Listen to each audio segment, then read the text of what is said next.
Good afternoon, ladies and gentlemen. I think we're all here, we're on time, it's 3 o'clock sharp. Professor Gauss Jasmine, our board of Sunway University, board member. Professor Abdullahi Ahmed, an-Naim, our speaker today. Ladies and gentlemen, it's a great pleasure to see all of you. Looking at the looks, we are from diverse background, and this is a very important topic today. The topic of this forum is Islam and the secular state. Some of you who knows me, my fellow colleagues, is probably wondering why I'm the moderator. Someone who knows very little about the subject matter. So what does a moderator do when forced upon to take up this role? Like most moderators, I think we quickly try to refresh oneself of the topic, look up from the internet, try to read as quickly as possible on the subject matter, and of course read a lot about the speaker. And indeed I did that, and I am very impressed that we have a really distinguished international speaker with us today. He's Professor Abdullahi Ahmed, an-Naim. Another thing a moderator tries to do is to think of something probably to contribute, to look for certain things, an angle that perhaps may be able to come up with a good question, or to instigate some or provoke some discussion. Unfortunately, after looking at all the things, there's too much wisdom and profound thinking has already been put in and laid forth by our speaker that I really have nothing much to contribute. So I will play a modest role as moderator.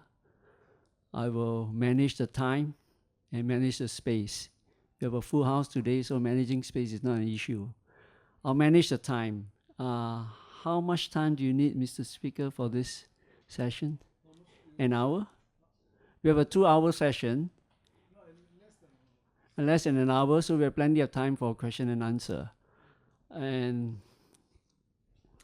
I'm very sure that there's going to be a lot of discussion and profound thinking on this subject matter.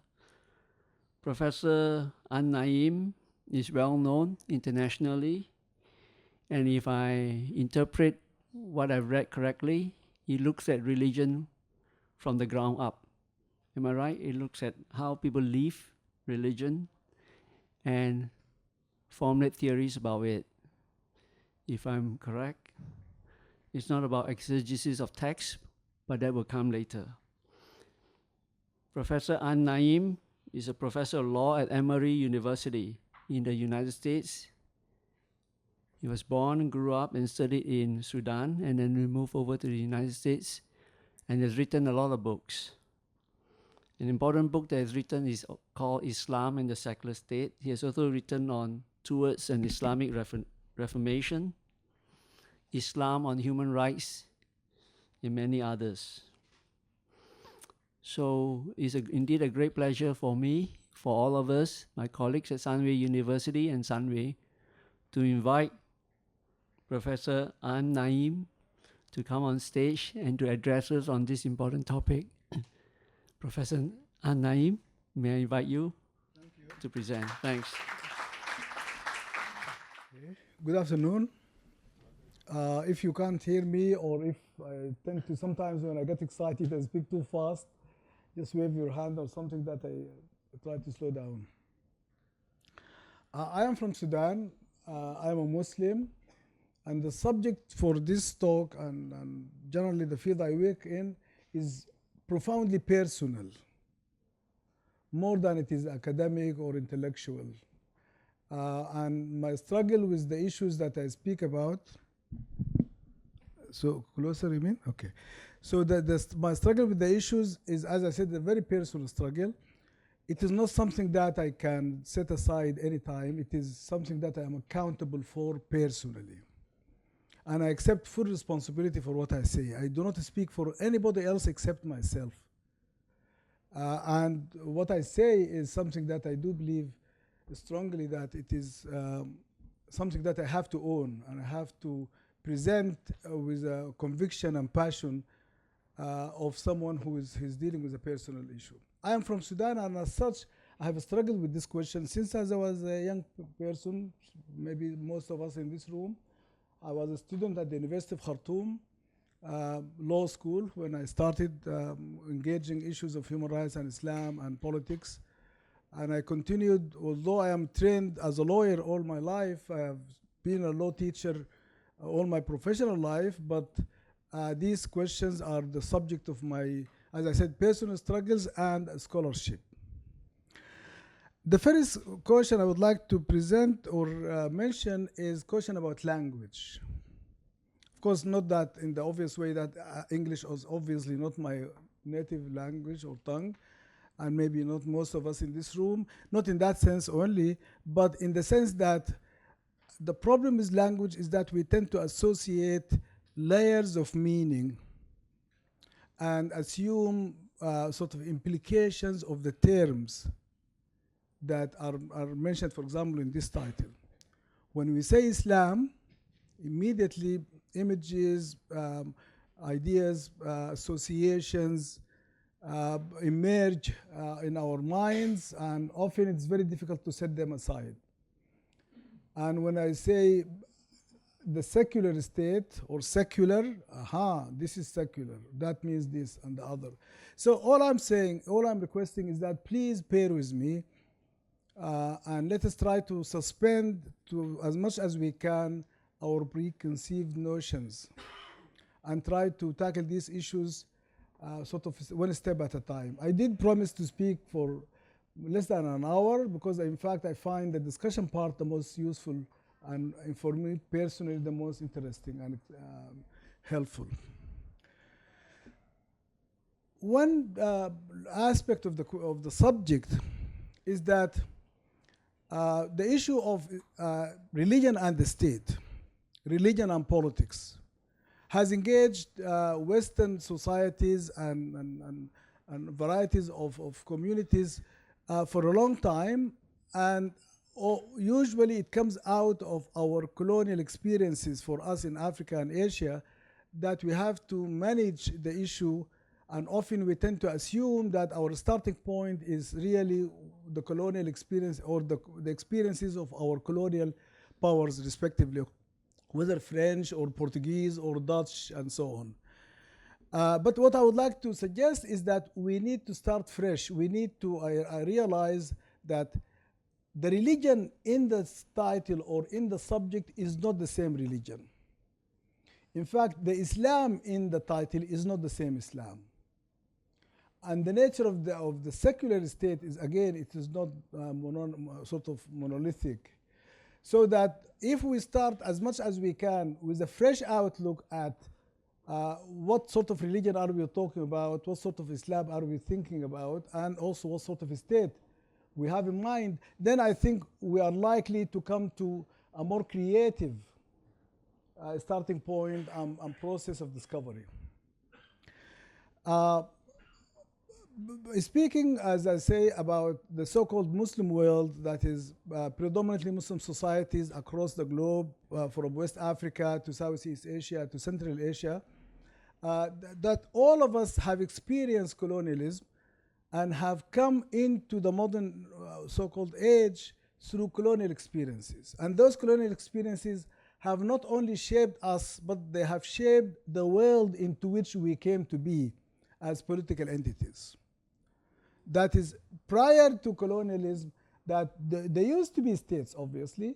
Muslims have had states all throughout Muslim history, but the nature of the state that Muslims contended with historically was different radically from the notion of the state that we have come to live with in the post-colonial era.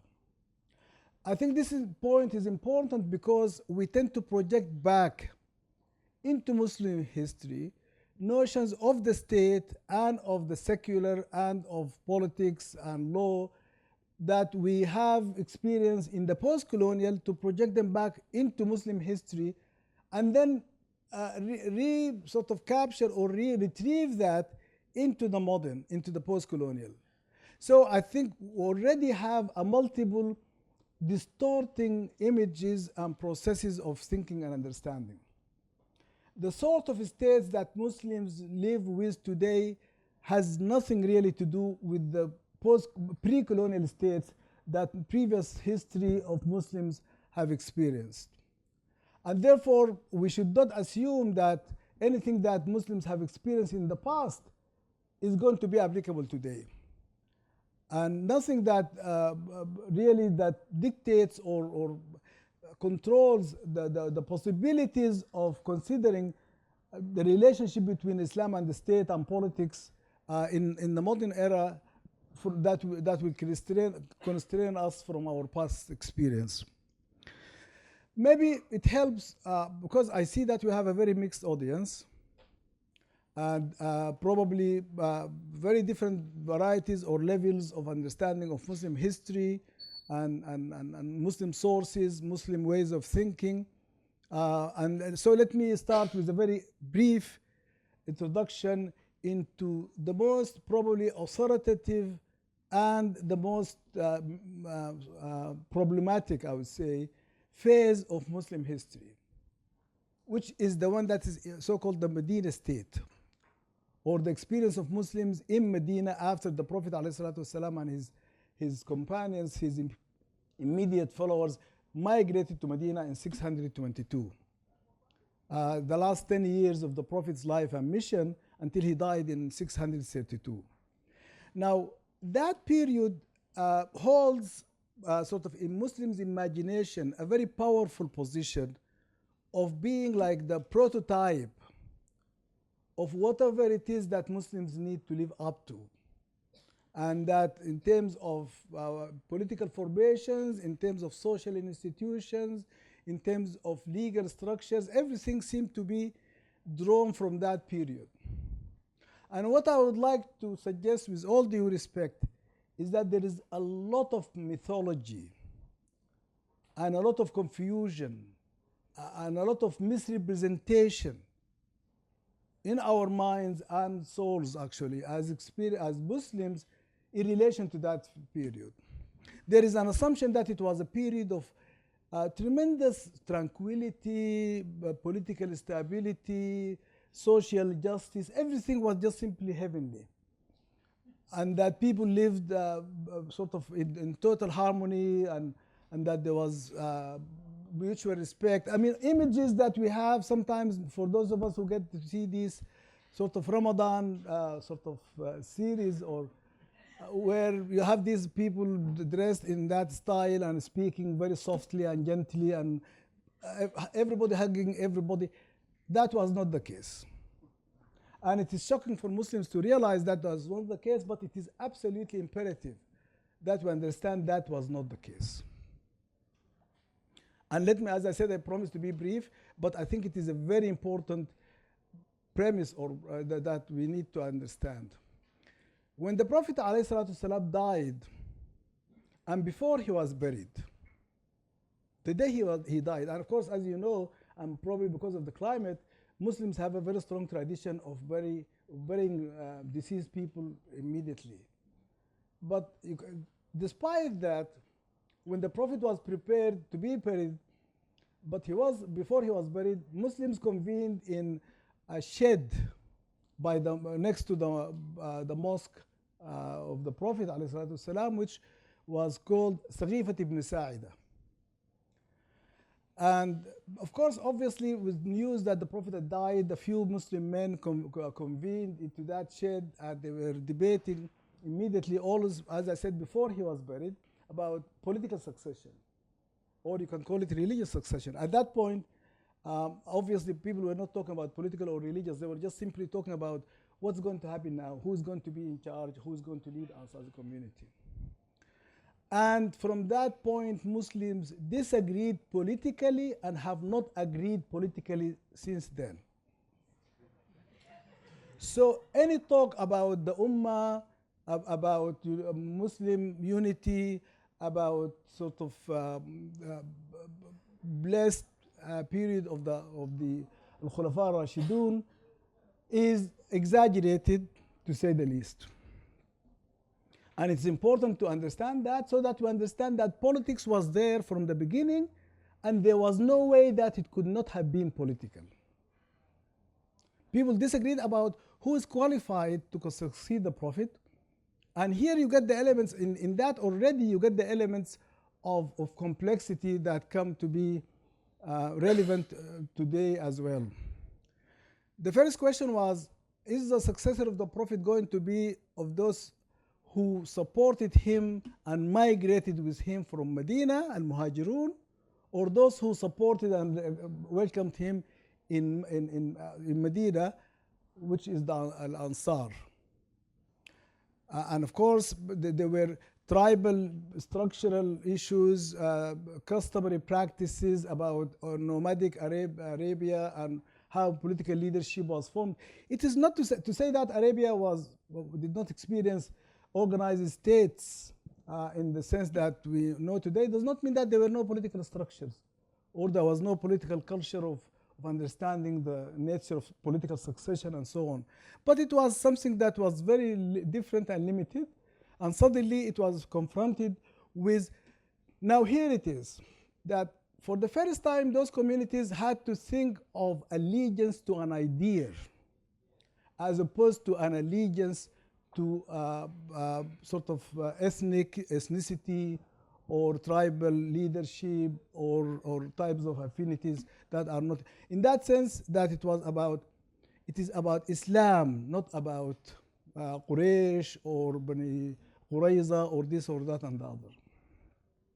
So that divide, as I said, continued, because after the initial, so the question was settled first to say that it has to be those who migrated with the Prophet, who had followed him and accepted his message longer than those who welcomed him and supported him in Medina. But among those who migrated, eventually emerged two primary candidates. Abu Bakr, who was the Prophet's oldest adult companion and friend, who continued with him throughout from the very beginning, and Ali ibn Abi Talib, who was the Prophet's cousin and son-in-law, and who embraced Islam as a young man, but did not, of course, enjoy Abu Bakr's older experience and so on.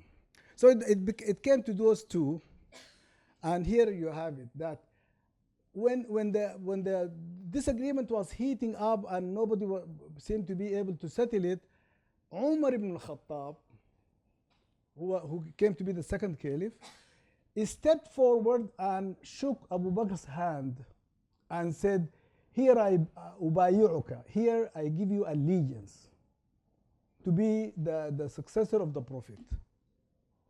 So it was an act in that heat of the moment of a group dynamic situation where people could have continued to debate indefinitely. Umar decided by stepping forward and holding Abu Bakr's hand and shaking it to say, "Here I am, affirming you as the successor." And after that, as often happens, other people followed, because Umar also had a very strong charismatic personality.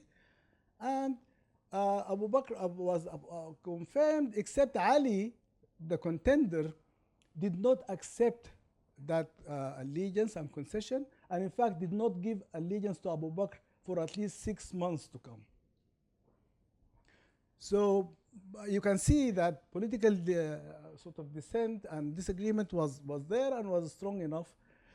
Now, just briefly, so that we finish this part of the narrative, that when Abu Bakr was dying, he appointed Umar as the second caliph, direct appointment. So the first one we may talk about limited consultative consensus about a candidate. In the second, it was a direct appointment. Abu Bakr appointed Umar. Umar, you will be the second caliph. When Umar was dying, Umar was stabbed by someone who had a personal grievance, and he was dying from his wound, and so he appointed a committee of 7 and entrusted them with appointing the next caliph. And the 7 included all those who were contenders, all those who were competent to compete for the title. And so he said, these 7 must agree among themselves on who is going to be the next caliph, and if they don't agree, kill them, all 7 of them, and start over again. Because he did not want to have a possibility of civil war in that sense. And so when Umar died and Uthman ibn Affan prevailed in the process, and I wouldn't, sort of time is too short to go into how that happened, but Ali lost in that sort of process, and Uthman won, and Uthman was confirmed the next caliph. But Uthman's administration was incompetent and corrupt in a way that it was a lot of cronyism and appointment of his own relatives and so on, that there was discontent with his administration, and Muslims were complaining and sort of demanding that he should step down. And here you have it. He refused and said, "Wallahi la akhlu ujubatin albasani iyaha Allah." That is, he took his position as the Imam or the Khalifa as something bestowed on him by God. And he said, I refuse to take it off or let it down. And he was killed by a group of young Muslim men who were children of the Sahaba, children of the first companions of the Prophet. They mounted the courtyard of his house and killed him in his house. And several of them took part in the crime. At the time, there were several major companions of the Prophet who were in town, and none of them stood up to defend Uthman, including Ali ibn Abi Talib, who was the Prophet's cousin and son-in-law, as you know. So, and then the way Uthman was killed and so on led to the first civil war, you might say, where some elements were trying to revenge Uthman's death. Others were trying to maintain law and order before sort of revenge for Uthman is exacted. I mean, and then, so I wouldn't go into all that. But here you have it, that among the first 4 caliphs of Medina, Al-Khulafa al-Rashidun, the first one was appointed by a consensus that was very limited. Just those who happened to be in that shade, who were influenced by Umar's move, and they supported Abu Bakr, and that became that. In fact, Umar himself described the succession of Abu Bakr. He said in Arabic, "Wallah kanat falta." It was an extraordinary act of good fortune or so, that things could have sort of got out of hand completely, according to him. Then you come to Umar, he was appointed, direct appointment. You come to Uthman, it was a collective decision among a committee of 7 who were acting under very strict orders to come to consensus somehow. And then Ali was supposed to have come to be the Khalifa after Uthman by default, because he was the 4th and the most qualified and surviving candidate. So the point of this, now during that period also there was a civil war between Ali and Aisha. That is between Ali ibn Abi Talib, who was the Prophet's cousin and son-in-law, and Aisha ibn Abu Bakr, who was the Prophet's wife. And in which other major Sahaba were killed. I know that this narrative is familiar to many of us in this room, but there is a reason why I think it's important for us to recall it for those who know it, and to try to at least give a sense of it for those who don't. That we don't have a prototype of an Islamic state. From the very beginning, it never happened. That political contention and political violence were there from the very beginning. and among most authoritative and leading Muslims leaders. And that since the assassination of Ali too, Ali was assassinated as well, since his assassination, we have had dynasties of imperial rule. We never had sort of that type of so-called Islamically legitimate form of state formation that we can call an Islamic state. Not only that, in fact, throughout Muslim history, the term was never used or known in any of the languages of Muslim societies. So you can look and see the term Islamic State, ad-Dawla al-Islamiyya. For one thing, the term ad-Dawla or is not in the Quran, it's not mentioned in the Quran a single time. And the notion of ad-Dawla al-Islamiyya is not known in any of the languages of Muslim societies, not in Arabic, not in Persian, not in Bengali, not in Urdu, not in Turkish, not in any of the languages of Muslim societies until the 20th century. So in that sense, I think we should feel liberated from the illusion that there is something called an Islamic State which is charged with enforcing Sharia as the law, positive law of the state, and that we have the obligation to do so today or any time in the future. There is no such obligation. This discourse about an Islamic State is a post-colonial discourse. It is a discourse premised on a European idea of the state and a European idea of positive law. So it is the least traditionally Islamic discourse. And yet we are constantly bombarded with sort of propaganda and intimidation that how dare you say this, how dare you refuse to do that, and so on. So what I'm trying to do here to begin with is to open up the field, to say that we don't have this imperative or requirement from the Quran or from the Sunnah or from Muslim history. In fact, Islam does not have a prescribed model of the state. It does not have a prescribed model of political order and political authority. What you can somewhat contrive to construct is what are the fundamental Islamic values from which you can sort of by implication draw notions of what the state should be like if these are the requirements of what it is to be Muslim, for what communities, for how communities can be Muslim communities. So it is working it the other way around. Instead of trying to imagine that we can create an Islamic state which will enforce Sharia and thereby produce an Islamic society, it is the other way around, that we should strive to have an Islamic society which will construct its own state according to its own values and its own experiences and context. And in doing so, it will deal with whatever issues that its context, its history, its relationship to other societies and communities will require it to do. That is what I would like to present for our discussion. This idea that we start with a clean slate. We do not start with an imperative or a mandate that there is something called. Okay, thank you.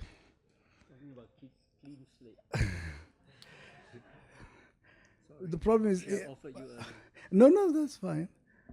If I use it, then I maybe become clean slate myself. So let me keep talking for now. So the idea, as I said, is that we start with the clean state. I mean, there is no preconceived notion about how we should organize our state or how we should organize our legal systems.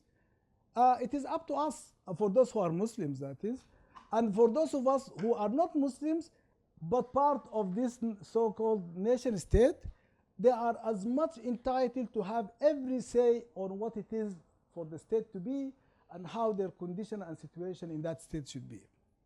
So in other words, in the post-colonial, so of course I wouldn't go into the rest of Muslim history.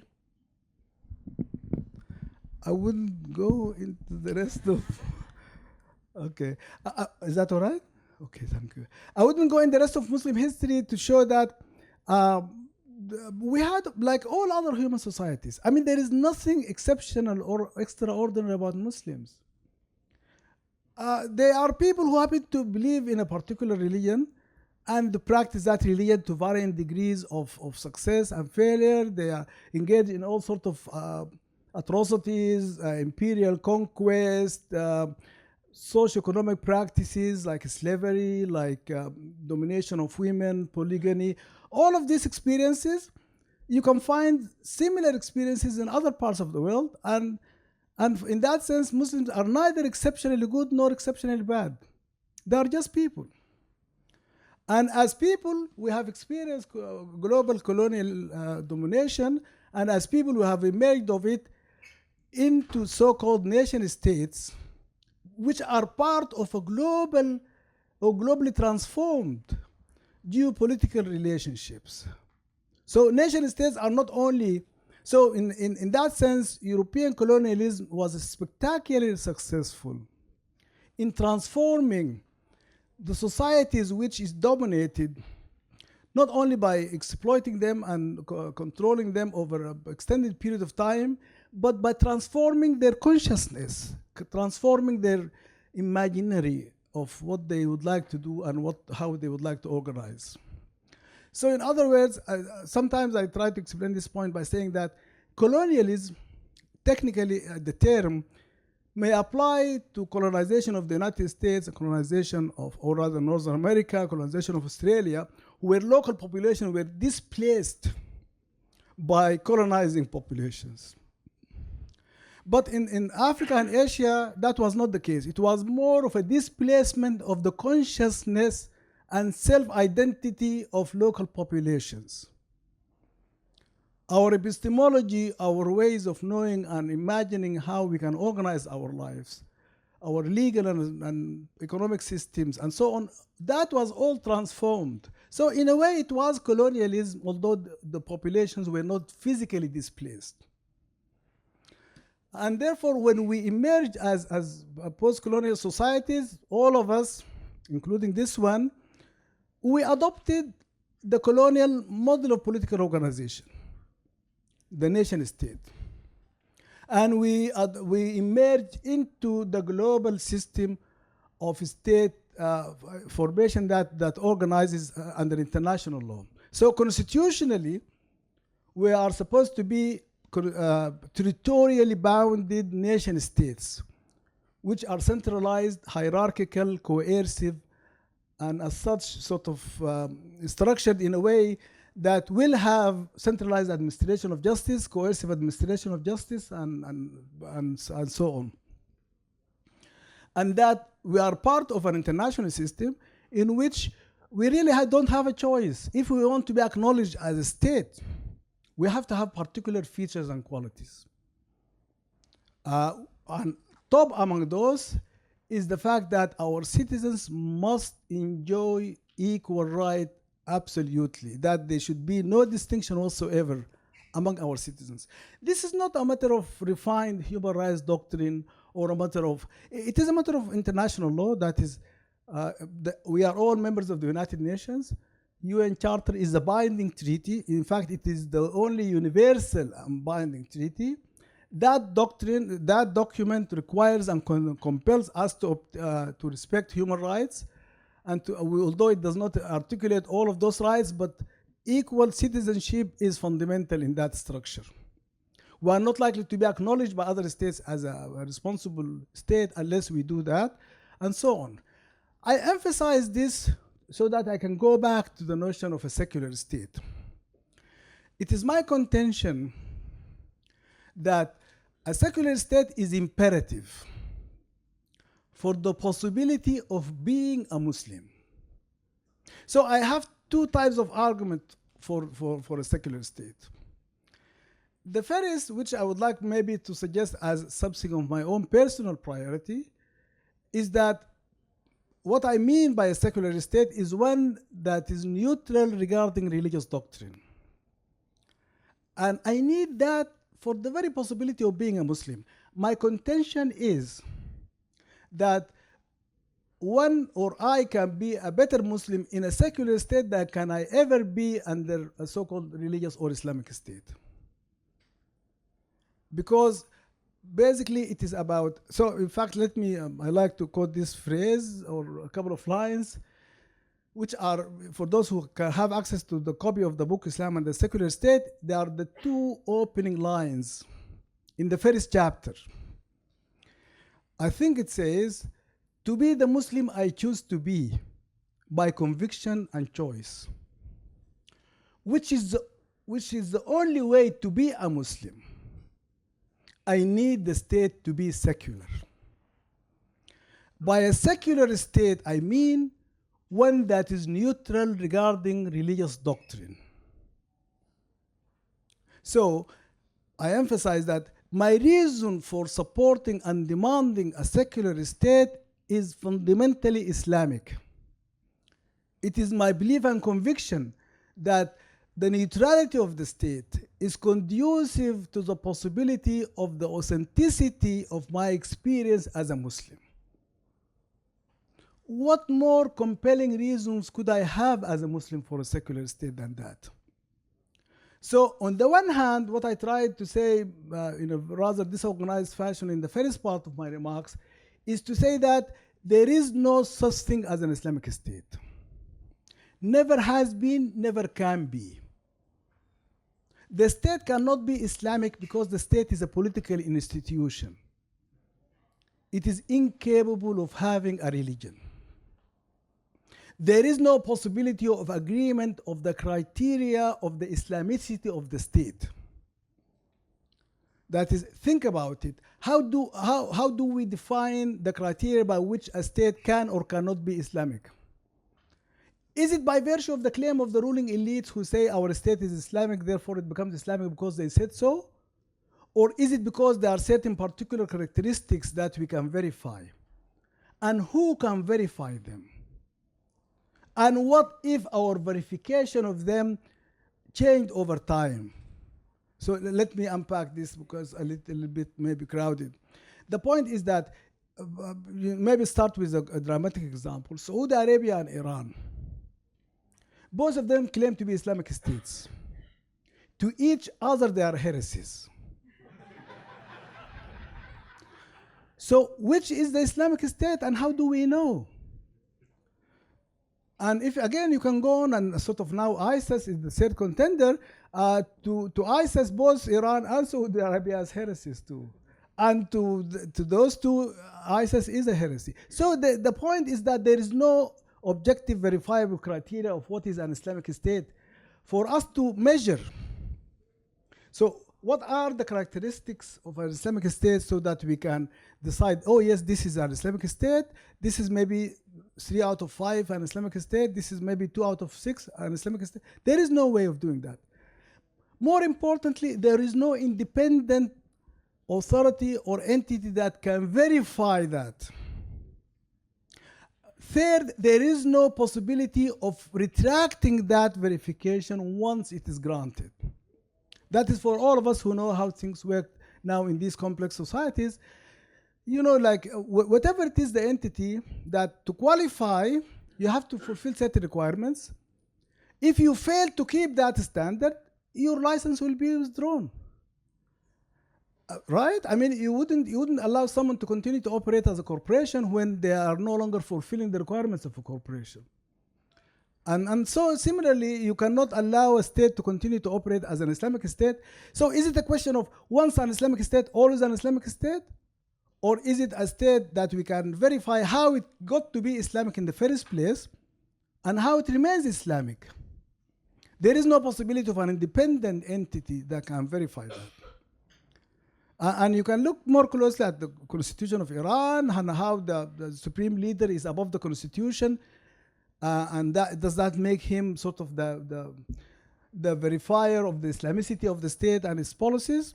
How does he get to be the supreme leader in the first place? It was through a political process. So politics is everywhere. So maybe if you like, we can revisit some of these issues. So the first part of my proposition is to say that there is no such thing as an Islamic state. it cannot be because of the nature of the claim itself and its impossibility of verifying it and possibility of policing it, you might say.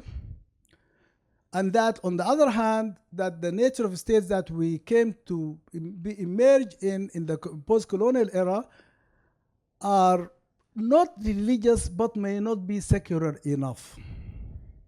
So I'm not suggesting that every state cannot be Islamic but is secular. I'm saying that no state can be Islamic, but no state, or some states, or maybe most or all states, are not secular enough. That is, if the criteria of secularity of the state is neutrality, and sort of course all the requirements that go with that, and transparency, sort of good governance, the so-called the phrase that we tend to reiterate, constitutional protection of fundamental rights, safeguarding sort of law and order, protecting the security of the state and the population and so on. So these types of requirements, all of them go into what the state is supposed to do. But in all of that it does, it has to be neutral regarding religious doctrine. Now let me move on so that I do keep to less than the hour that I promised, to complicate my proposition a little bit more. Often people use the term Islam and the state, Islam and politics interchangeably.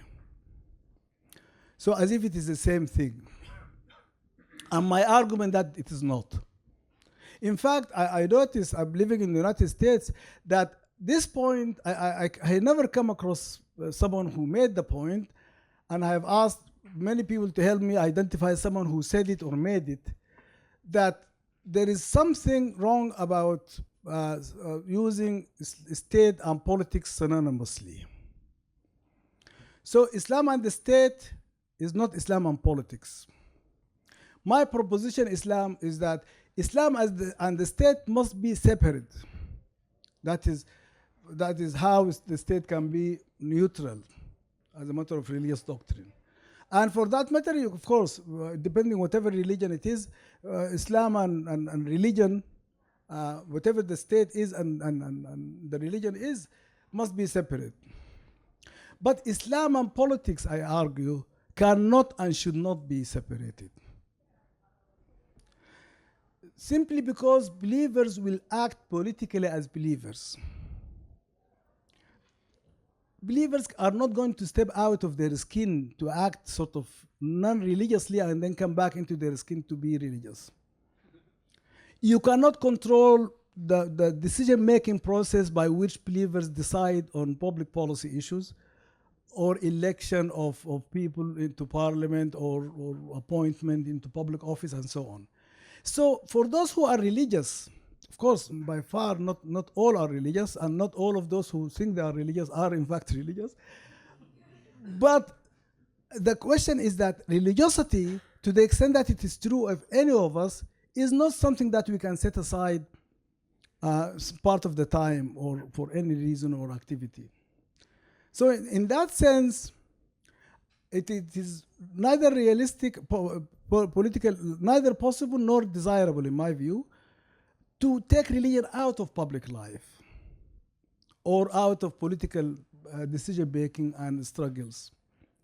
But it cannot be permitted in a way that undermines the neutrality of the state.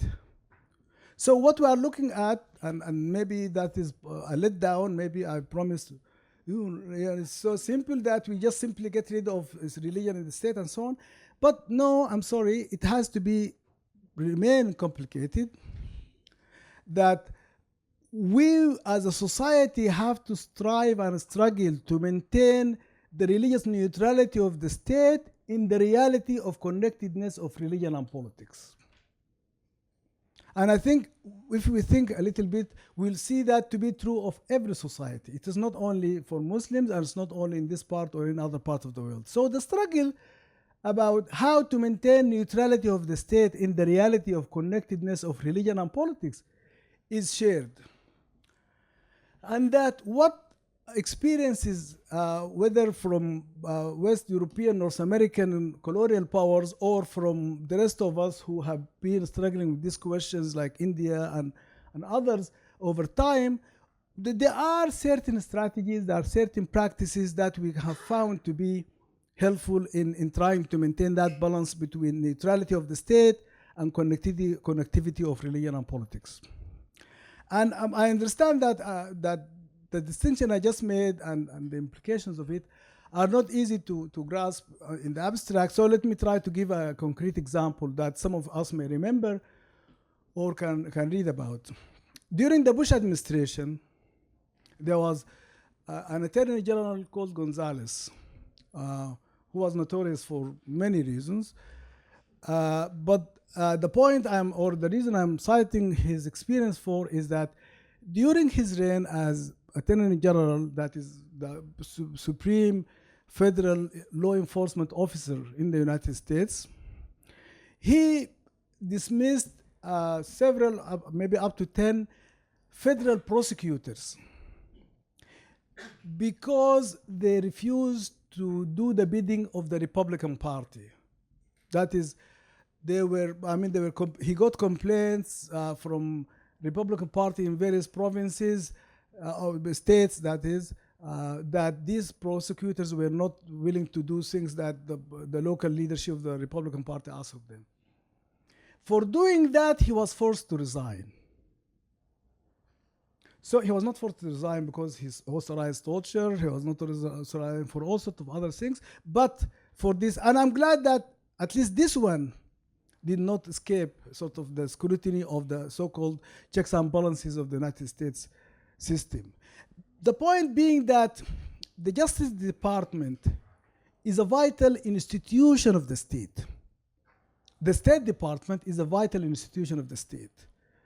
All of these federal entities and sometimes agencies are federal institutions of the state itself.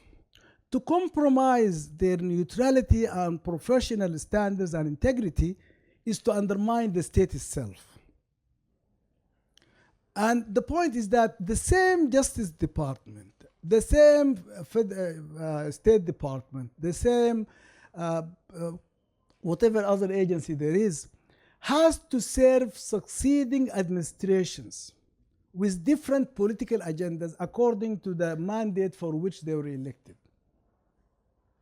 So, in other words, that Gonzalez committed, you might say, a major sin, if you wish to call it that, by compromising the integrity of the Justice Department, which was serving the Bush administration for the policies for which the Bush administration was elected, and subsequent to Bush was supposed to serve the Obama administration for the policies for which the Obama administration had been elected, and the next time for whoever is going to be the president or the administration. In other words, you can say that what I mean by the state is the institutional continuity of the state that is supposed to serve different governments. So Islam and politics, or religion and politics, is to do with governments.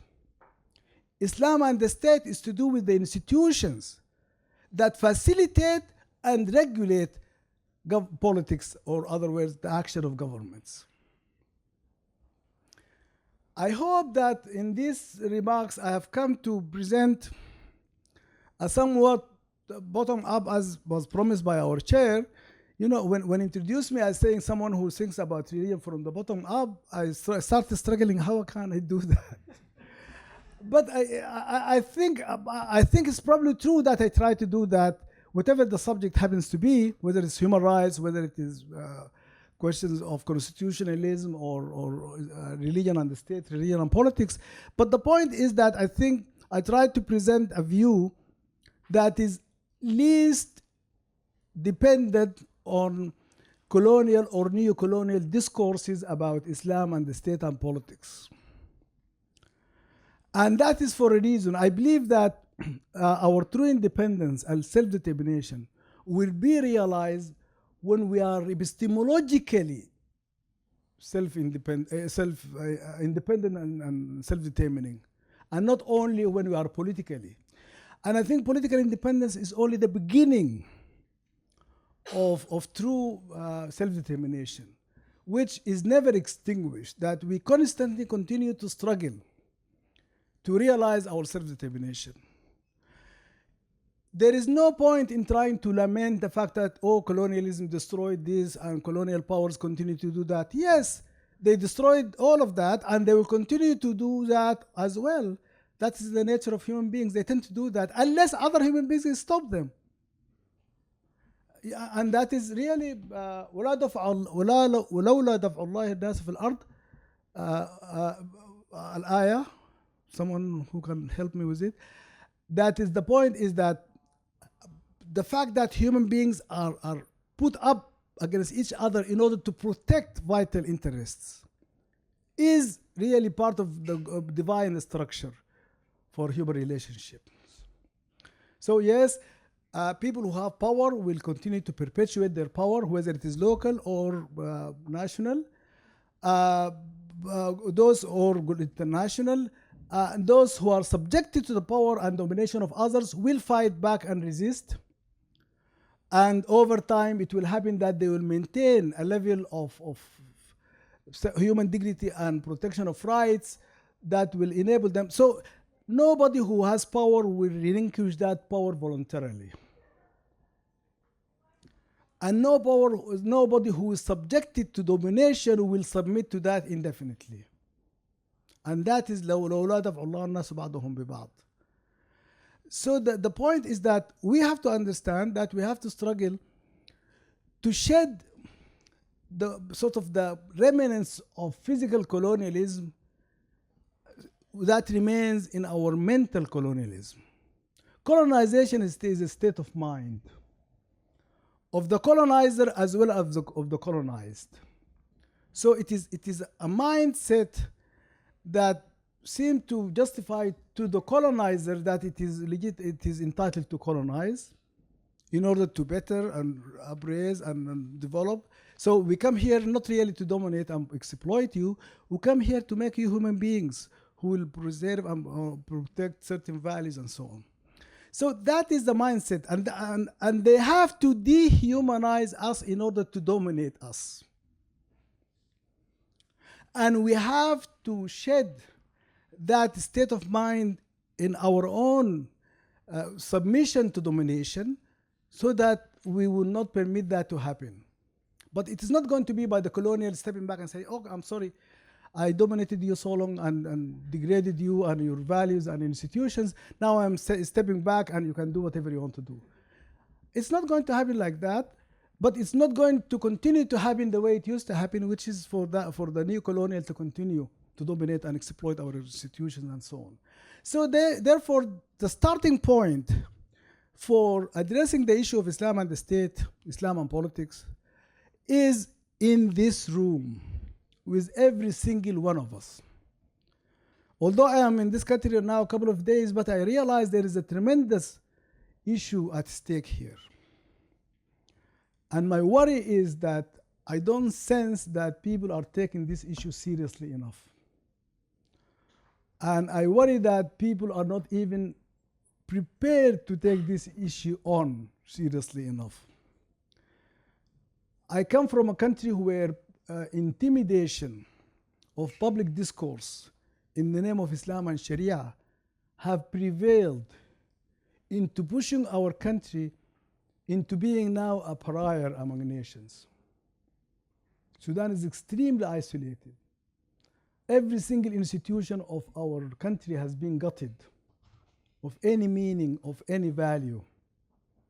When I was just in Sudan on the way here, and everywhere, every institution they deal with is just a shadow of its old self. And this has been going on for 25 years. And nobody is able to stand up to this regime because it rules in the name of Allah.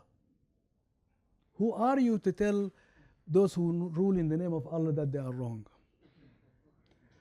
And we have paid that price. What I hope for is that our experience will save you in this country and other countries from submitting or falling to the same drastic situation. Nigeria is another example in hand. And you don't think that, you know, like always when something bad happens to anybody, no, it's not going to happen to me.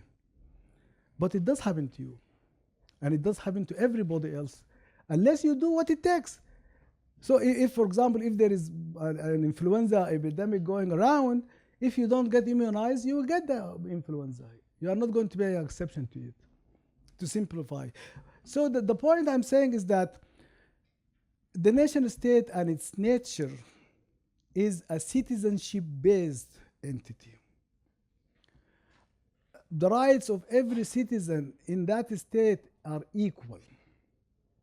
And the minute we start creating exceptions or limitations on those rights, on any grounds whatsoever, is the time we repudiate the integrity and the very possibility of that state.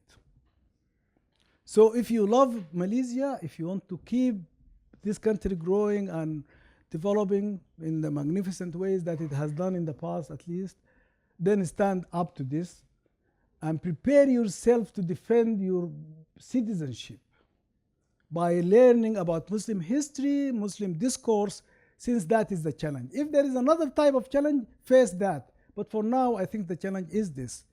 Islam does not support an Islamic state, never has, never can be, and only the state that Muslims and others can live under with dignity and honor and equal citizenship is a secular state. Thank you very much. Well, thank you very much. I was so absorbed with the lecture that I've forgotten that my role as a timekeeper.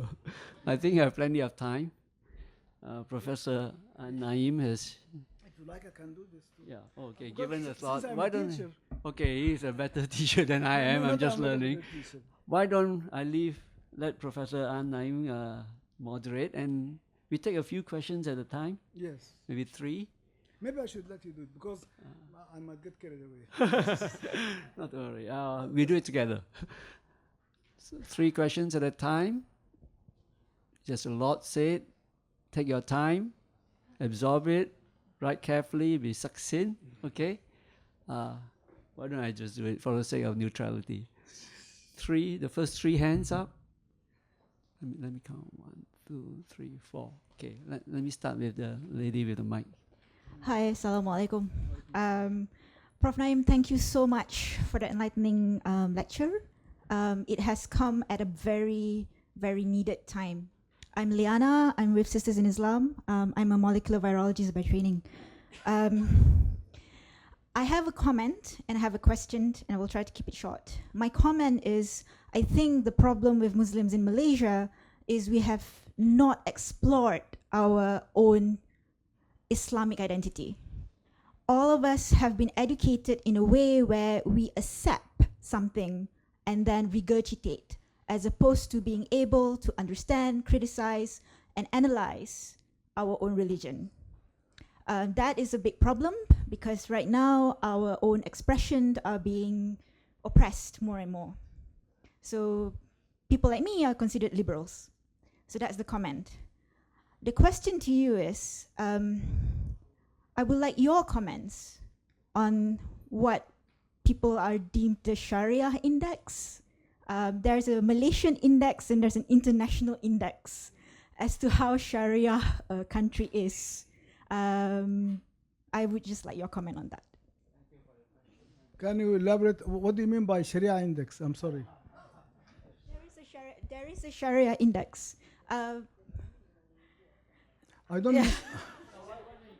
Explain it. So there is like a point system as to all the different, like there's economy, there's politics, education, as to how Islamic it is, and then you whether get A plus A, B, yeah.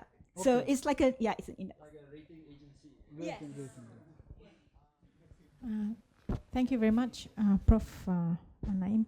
I have 2 questions. One is you were saying that the nation state is a Western product, but at the same time you are also saying that we need to decolonize our mind. But that is exactly the argument of Islamists in Malaysia. They are saying that we were implementing Sharia law until the coming of the British. And that's why now we need to decolonize. And that's why they are trying to realize the potential that has been, if you like, stopped by colonization. Second question, you're talking about the state needs to be neutral, but we can't stop people from having their religiosity, which I agree. But what we see as a problem in this country also is, for instance, some judges, they are saying that I'm first Muslims before a judge. So that influence the way they deliberate their judgment. So how do you answer to this type of situation? Thank you. I just actually find it's not a question. It's more to expand on Professor Abdullahi an-Naim's question. I'm Jamila Ibrahim. I'm from Sisters in Islam. Just to launch a bit, it says here, the Malaysian Sharia Index will gauge objectively and scientifically Malaysia's commitment in achieving the 5 aspects of the Maqasid Sharia, objective of Islamic principles. I have the same question as Liana, so I'm quite interested in your comments about that. To Liana, and the last comment here is that there is no Sharia index. I mean, I would like to ask those who say that there is a Sharia index, where does it come from? Who designs it? On what criteria? No, but you see, the problem is that if you take whatever someone else says for granted, they will build on it and to go to the next thing. But start by asking the question, what do you mean Sharia index? Where does it come from? So I see that now. Maybe you were reading for the write-up for this lecture. I didn't write that write-up. But if you are experiencing this, let me put it bluntly, there is no such thing as a Sharia index. There is no authority that can do that. You know, now here is the point about the question about the nature of Sharia and the nature of religious authority. That the nature of religious authority is interpersonal. That is, someone has authority on me only to the extent that I concede that authority. Nobody can have religious authority on me which I do not concede. So someone may coerce me into submission but will not enjoy my conviction and inner belief that he has authority over me unless I concede it voluntarily. So by the nature of it, therefore, it cannot be constructed somewhere downtown. So you have an index of, like, as you say, 1 to 5, and then we see that today KL is 3 out of 5, and tomorrow KL is... All of this is nonsense. I mean, this is fantasy. And it's remarkable. I never heard of something like this before. So I live and learn. But there is no basis for this in Muslim history or theology or philosophy or anything. Where is it? What is the source of this? Okay, so the question about I hope that addresses the two questions together. I think that Maqasid al-Sharia, I have to comment on this. Maqasid al-Sharia is not something that is either sort of in the Quran or in Hadith or in the first 1,000 centuries of Muslim history. Maqasid al-Sharia is a juridical construction developed primarily by a particular jurist as Shadbi and taken to represent his view of what ought to be the primary objectives of how to live by Sharia. But he has no authority to construct that in a way that is binding on anybody except those who are persuaded by it. So the nature again of accepting any nature of a doctrine of Sharia is to be persuaded and to accept it voluntarily. There is no possibility of coercively enforcing or implementing Sharia or creating parameters for what is aspects of Sharia. And by the way, this notion of maqasid al-Sharia is extremely vague and inconsistent and impracticable. As soon as you look to see specifically how does any of them apply, it will fall apart. Because it cannot avoid the question that follow. I mean, Sharia as a holistic structure, which was developed over many centuries by many scholars. By saying holistic, I don't mean totally consistent or monolithic. But it is it's a body of jurisprudence according to a particular methodology that was developed over centuries and seemed to have worked according to its own limitations and safeguards for many centuries too.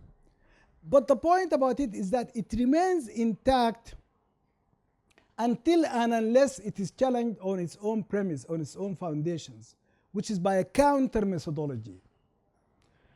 So in other words, maqasid al-Sharia is within the framework of usul al-fiqh.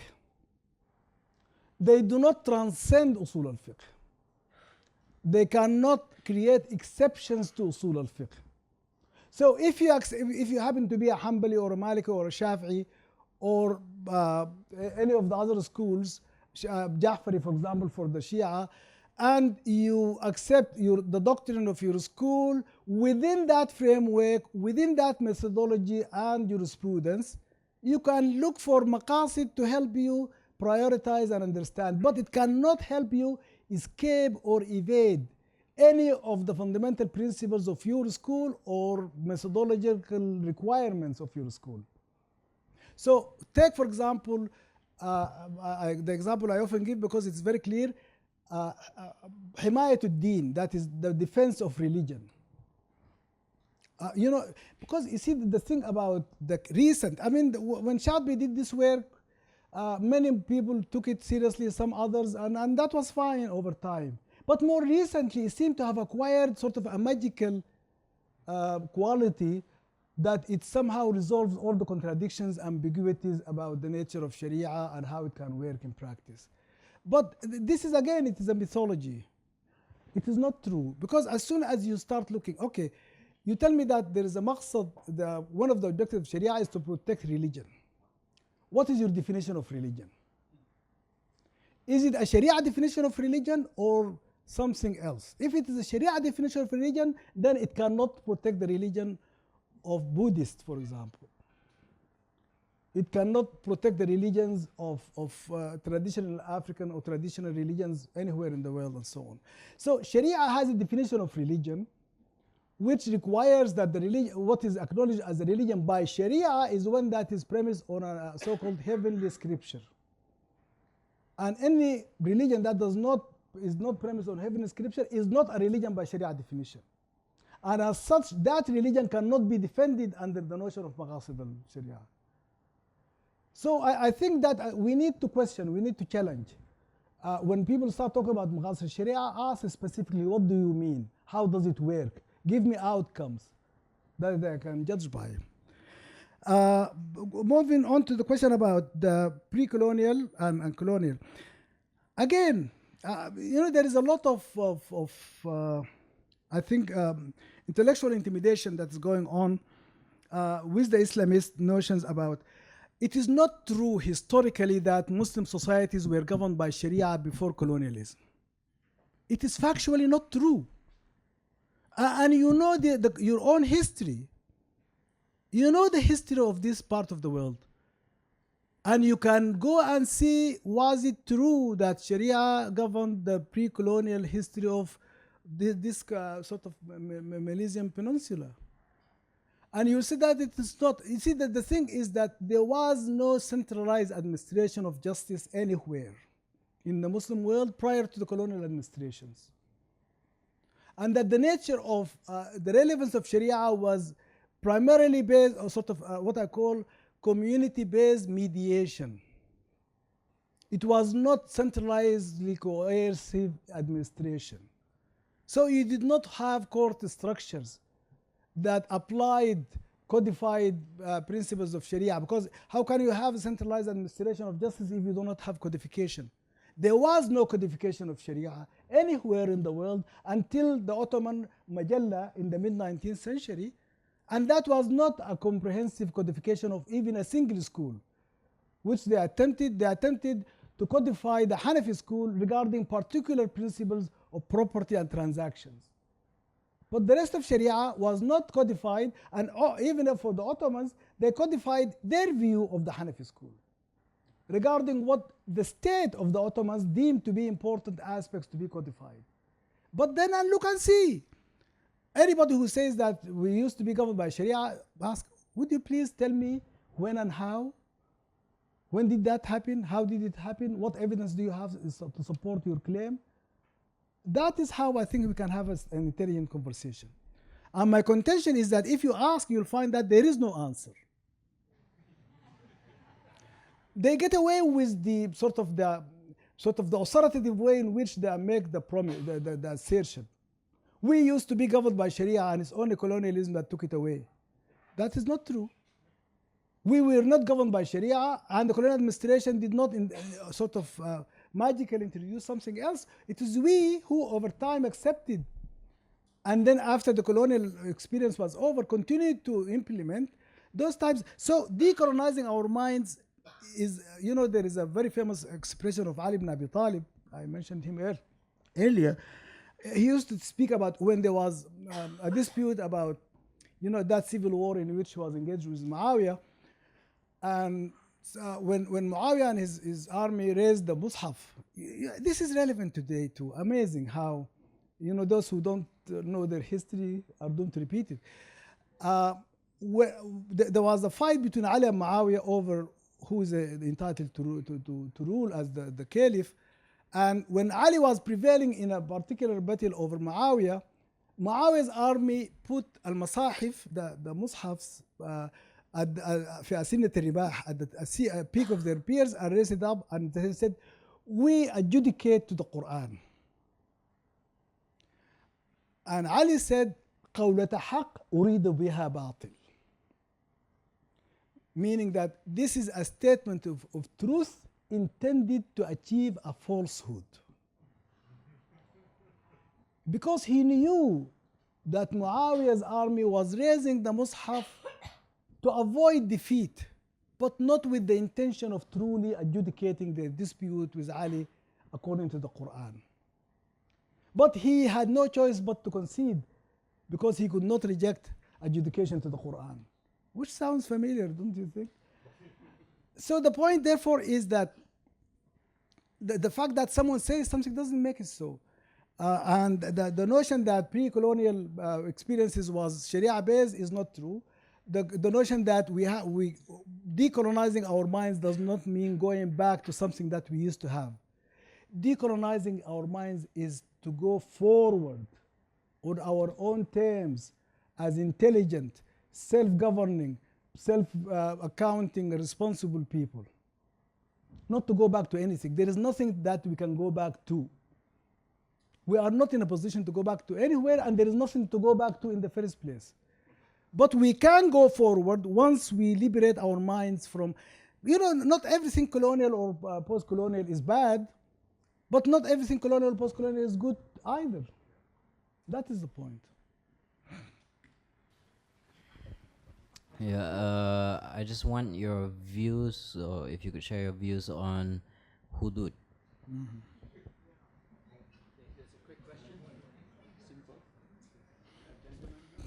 Assalamu alaikum. My name is Taslim, and I belong to an organization known as Jihad for Justice. Not the jihad which IS or ISIS is doing. My jihad in this country is to fight every injustice against the non-Muslims. For every injustice done to non-Muslims, Jihad for Justice will be there for them. That's my comment. Somebody already asked about hudud.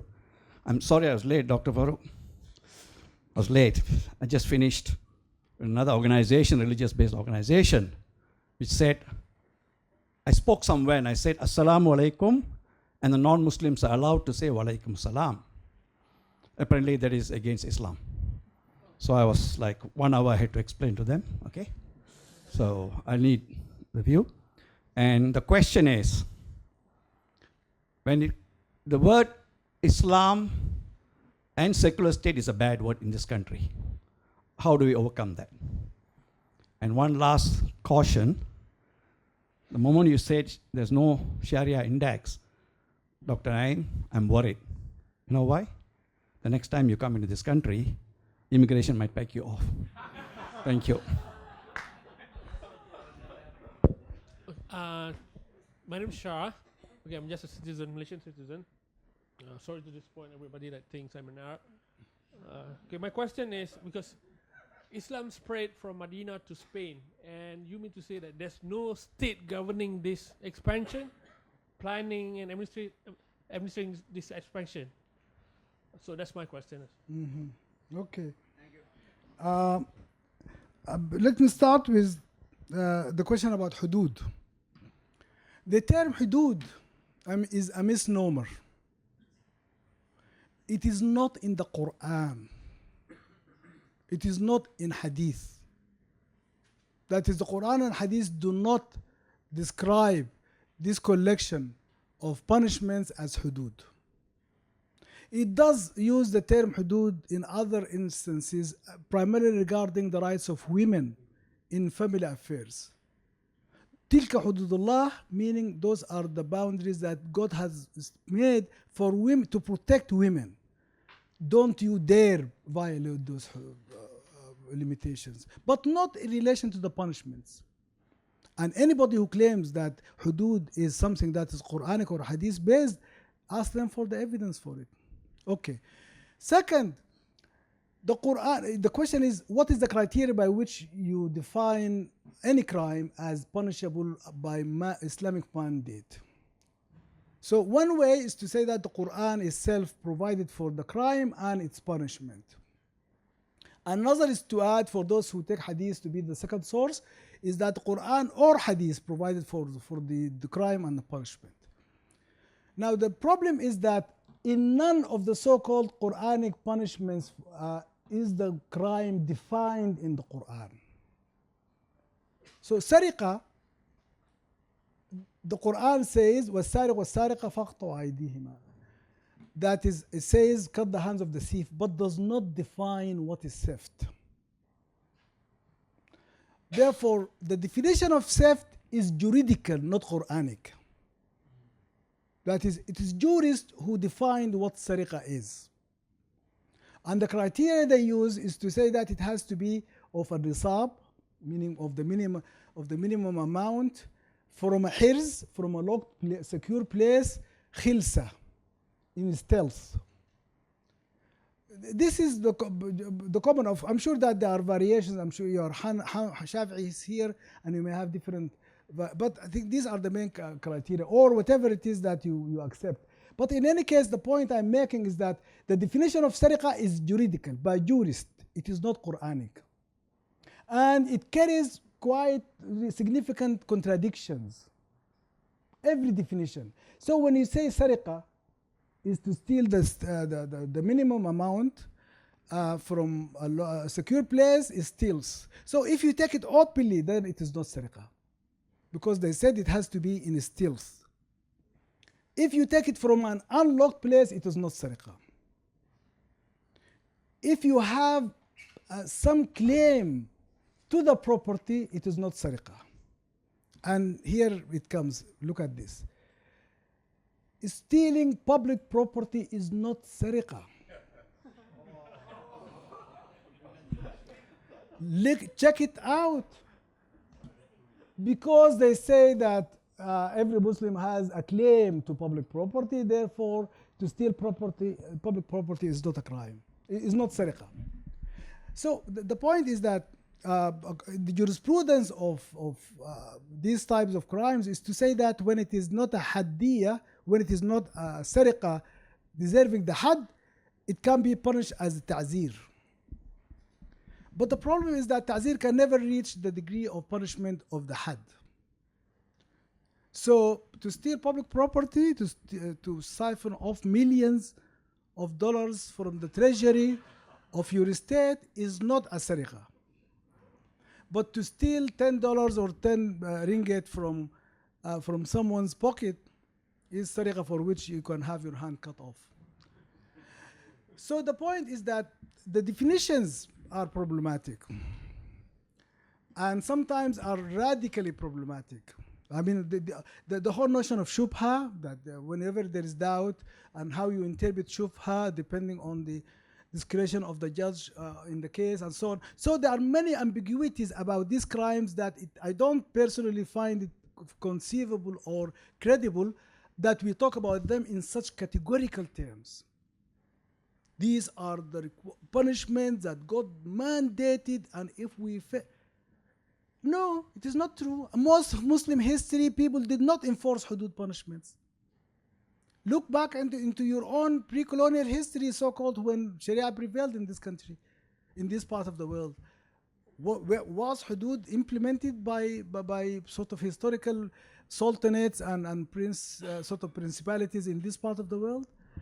So therefore the claim is that we are remiss that now colonialism is over, we have to rush and do this, is a propaganda, is a religious intimidation of discourse in this nature.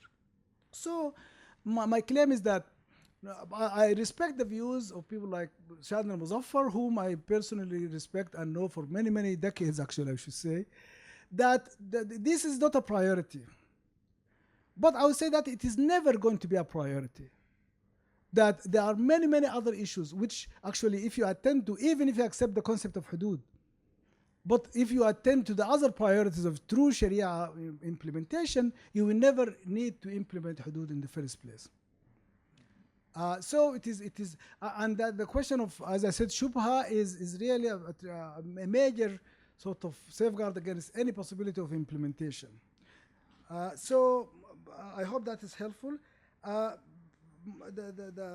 friend here who said that he's the organization of Jihad fil Adl, or Jihad for Justice. I'm glad you are here and doing this, because when you say, if I say Islam and the state is this way, that next time I'm coming to Malaysia, I will not be allowed in, so that then you can defend me.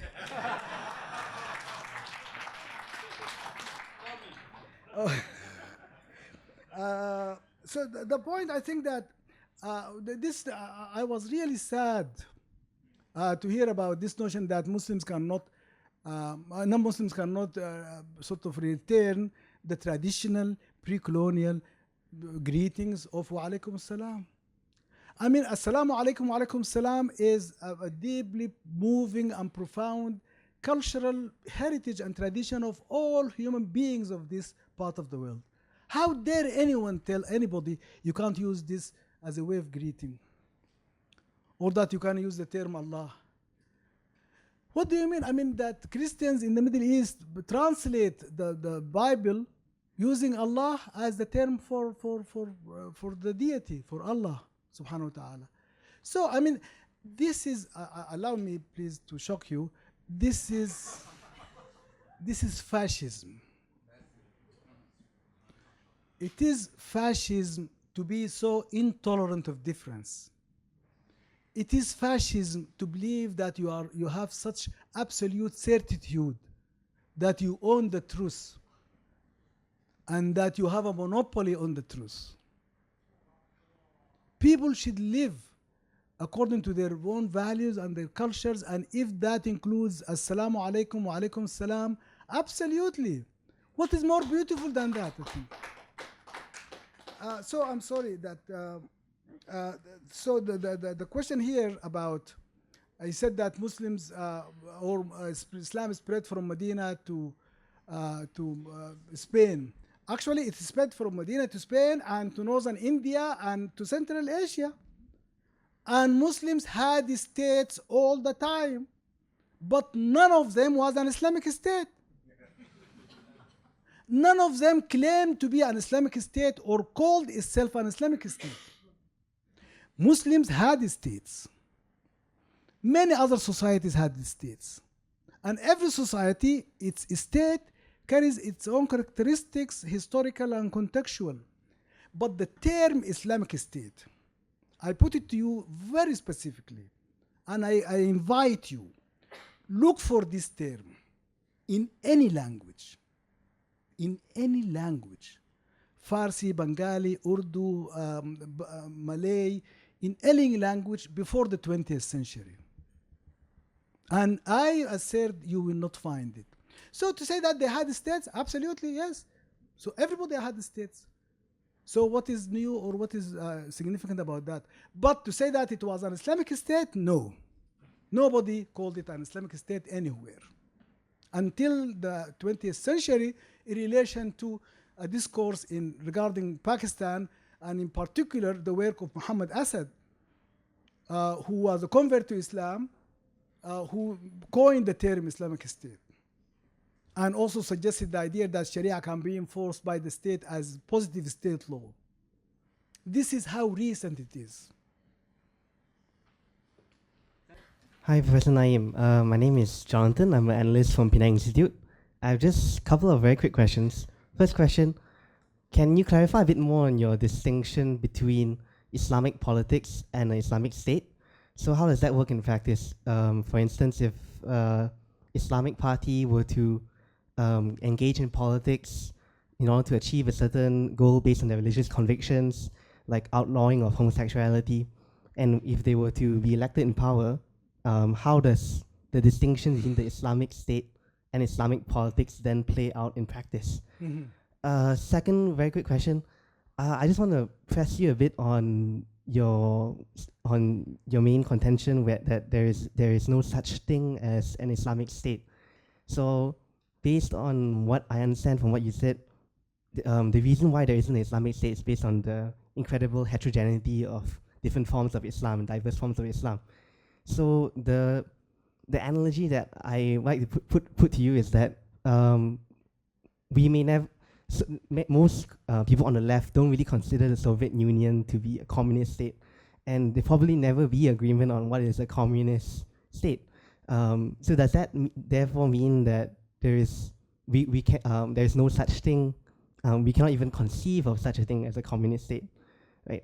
So to put it another way, Saudi Arabia and Iran may both contend that each other are not true Islamic states, but they probably both would agree that the opposite is more Islamic than, for example, the United States. So to sum it up, can we say that just because we cannot agree on one definite Islamic state, can we therefore make no comment on whether a state is more or less Islamic? My name is Muziro. What I understand about the secular state, it is about the separation of the institution, and it's not just focusing on the religion. It's about many institutions to prevent from the abuse of the power of the institutions. So, from my opinion, if we still continue discuss about the states with relating to the religion, it will make the state discourse and its implementation exposed to the abuse of religion. The people mind will always trapped in religion's interpretation and emerge the parochialism or extremism because they always being educated about how religion and state have its relation. So my question is, why we still trapped in discussion about the relation of religion and the state? Why we don't just see the existence of us in the state as a citizen, and we focusing on discussing about how to have a good state and how we to be a good citizens? Prof, my name is Mas Jaliza. I'm a Malaysian citizen and a global citizen as well. I think the first part of your thesis is quite well developed, yeah, in terms of your explanation with regard to a state needs to be secular in order for you as a person to practice as a Muslim, yeah, with conviction, etc., and all that. But the second part, in some ways, it's linked to the question that was asked. For me, it's like not very clear. um, when you talk about religion being a motivation for politics, are you talking about individually? You know, that I can make a decision based on this, you know, I support this, etc. Are you talking about individual conviction? Are you talking about a political party conviction? And in some sense, also in terms of when you have a party that is in power, maybe not for a long period of time since independence or whatever, but you also have a party that's been in power and using their, you know, Islam as part of their political ideology and identity as a grouping, when they use that and it becomes interchangeable with the state itself, with politics itself, how do you contend with that kind of problem? Iran is a classic example, but I'm just also thinking of Malaysia, where something similar happens. So you've got people who are motivated by Islam, and they use that as an agenda and push that as an agenda, or misuse of that. Yeah. You mean like Christian Democrats in Germany? I was thinking more like in Malaysia, where you've got PAS as well as UMNO using religion. I heard what you said. I'm asking you like Christian Democrats in Germany? That would be an example, yeah. Would it be an individual or a grouping kind of thing? The point, the reason I said Christian Democrats in Germany is that you would not doubt that Germany is a secular state. Yet one of the major parties that govern in Germany is Christian Democrats, and they call themselves Christian Democrats. So calling themselves Christian Democrats does not diminish the ability of the state to be secular. And let me get to, I just gave you this as an example to think about. It's not only about Islamic parties, it's also about other Christian parties that identify as Christian in their ideology and in their public discourse. But I have more to say about the point, but just simply hold that point here, that it is not only about Muslims in Iran or Indonesia or Malaysia, it's also about Christians in Europe. The fact that the Queen is the head of the Church of England and the head of the state of the United Kingdom does not mean that Britain is not a secular state. Okay? The Queen is the head of the Church of England, the ultimate Christian head in the ultimate national church. And yet she is the head of the political institution we call Britain, the state. So the point here is that the secular state comes in wide varieties and out of wide historical experiences. And what matters is the criteria by which we can evaluate their. I started in my earlier remarks, I said that the state is never religious, but no state is secular enough. That there is always contestation and challenge about, is this secular enough for us to be or not? And what makes Germany a secular state, despite the fact that major political parties contend politics, calling themselves Christian, is a point to give. And the fact that the Queen of England remains the sort of the head of the Church of England, or the Anglican Church, and yet, so the point is that if you look at every, please consider this: Sweden, France, Germany, Italy, Spain, the United Kingdom, the United States. Because I studied these 7 countries in the same book, Islam and the Secular State, and I had to drop the chapter, but I added some of the information in the first chapter. None of them would qualify as a secular state by the standard of the other. That is, if you judge Britain by French standard of secularism, Britain would not be secular.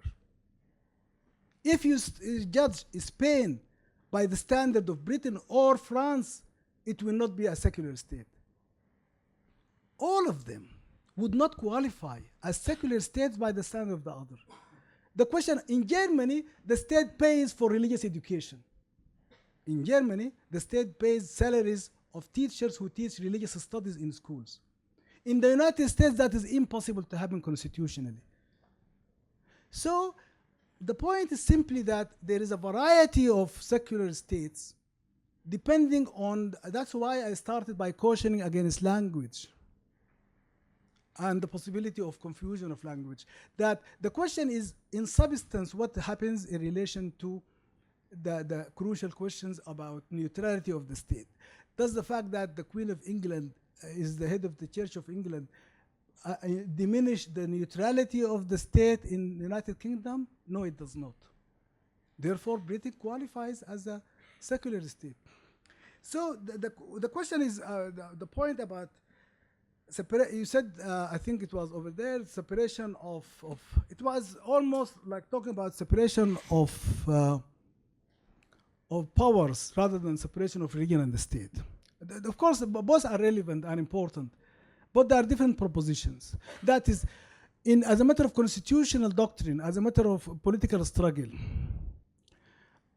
again, the same variety of experiences, that you don't find that all constitutionally stable democratic societies and countries have the same type of structure and relationship. Separation of powers, for example, is a strict doctrine in the United States. It is not part of the constitutional structure of the United Kingdom. So the fact that in the United Kingdom there is no separation of powers does not mean that the United Kingdom is not a secular democratic state. But each has a different history. For example, the way judges are appointed, the way, in fact, the Prime Minister appointed the Archbishop of Canterbury until recently. And so here is the Prime Minister who is the political head of the government, or the question of the Chancellor and his role in appointing sort of a member of the House of Lords appointing judges. So you find that in the history of each society and country, there are anomalies. But again, the struggle is to improve and to continue to promote the values of constitutionalism, of self-governance, of respect for human dignity and neutrality of the state, which is one of them, but not the only one. It just happened to be our subject for today. Now, the question about Islamic Party. The question, I think, to me is not in the name. The question is in constitutionality of the platform by which any political party runs for office. That is, a party, even if it does not call itself Islamic Party, if it runs on unconstitutional platform, then it is not to be allowed because it is unconstitutional, not because it calls itself Islamic or not. So a party that runs itself on a principle, for example, of discrimination against women or discrimination against non-Muslims, then that is unconstitutional. That will be barred from being able to run on that platform because it is unconstitutional, regardless of whether it calls itself religious or not. Now, you said discriminate against homosexuals. That's an issue that every society has to struggle with, and that what we now take for granted was not taken for granted very recently. You talk about, this whole phenomena of gay and lesbian rights, gay marriage and all of that.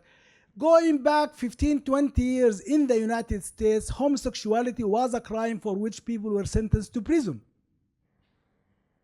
In the state of Georgia, where I lived when I moved there in 1995, people were imprisoned for homosexuality in Georgia. Now homosexuality is a constitutional right in the United States. The American society went through that struggle and came to that conclusion. Fine for them, well done. But it cannot be generalized that homosexuality has become a fundamental human right globally because it has been discovered to be the case as recently as 10, 15 years ago in the United States. I say this because the United States, after discovering for itself, oh my God, we have to not discriminate against homosexuals, they started imposing economic sanctions against African states like Uganda for failing to honor the constitutional conclusion that Americans came to about homosexual rights. So the point is that every society should struggle for, that's what I mean about self-determination. And that's why we have to struggle with this. Whether or not I accept that homosexuals should not be subjected to discrimination, absolutely. And I will struggle for that. But I will not take it for granted that this must be the conclusion every society must come to, until that society come to that conclusion on their own terms. Iran was Saudi, you said that more or less Islamic. Why more or less? I mean, why is it not good enough just to be a state, as our friend here earlier suggested? So let Iran be a state. Let Saudi Arabia, I hate Saudi Arabia, by the way, Saudi is, how do you name a country after a family? Okay, I prefer to actually to say Arabia. I prefer Arabia. So let Arabia be a state, let Iran be a state, let everybody else be a state if they want to constitute themselves as such, without qualifier about Islamic, because the qualifier is misleading. And it is misleading precisely because people insist on using it. You see, why do they call it Islamic? So that they can insulate themselves against political criticism and challenge. That's so you can say that I insist on removing the title Islamic precisely for the reason that they want to use it for. Because I need the state to remain and the ruling elite to remain open to criticism and so on. So the Soviet Union, you said, does that mean that they will never be? With all due respect, there is a big difference between being communist and being Islamic. This is a religion, that is an ideology. And if you are a religious believer, you understand the tremendously intimidating and terrifying. In fact, it is an utter, one of my impressions, sad, I think this time I visited Malaysia, is that I noticed an inhibition in public discourse about the nature of the state and Islam and Sharia and so on. People are more, with all due respect, I don't mean to be offensive, more timid about this. And as if there has been a campaign to intimidate and to really silence people from addressing these issues. So I think there is a big difference, and there may be, okay, I mean, you could argue the point ideologically about the Soviet Union or the possibility of a communist state. I don't believe that Marxism is going to be the means to achieve socialism, let alone communism. I believe that there are other possibilities that are more realistic. I am a socialist, I must confirm here. But I think the point is that all of these matters are just between human beings about secular concepts that they choose. But when you call something, when you talk about it as a religion, this is sort of a different league, for good and for bad reasons. Professor, my name is John. Our closest neighbor to Malaysia, Brunei, is a state. They declared themselves basically an Islamic state, or republic, and not a republic, Islamic state, by constitution. But I noticed in reviewing their constitution that the head of state, which is the Sultan, and implicitly his family is above the law that's been constituted for the rest of the people. What do you think about that? Hi, Professor. My name is Sheridan. I'm from a web portal called the Malaysian Mirror.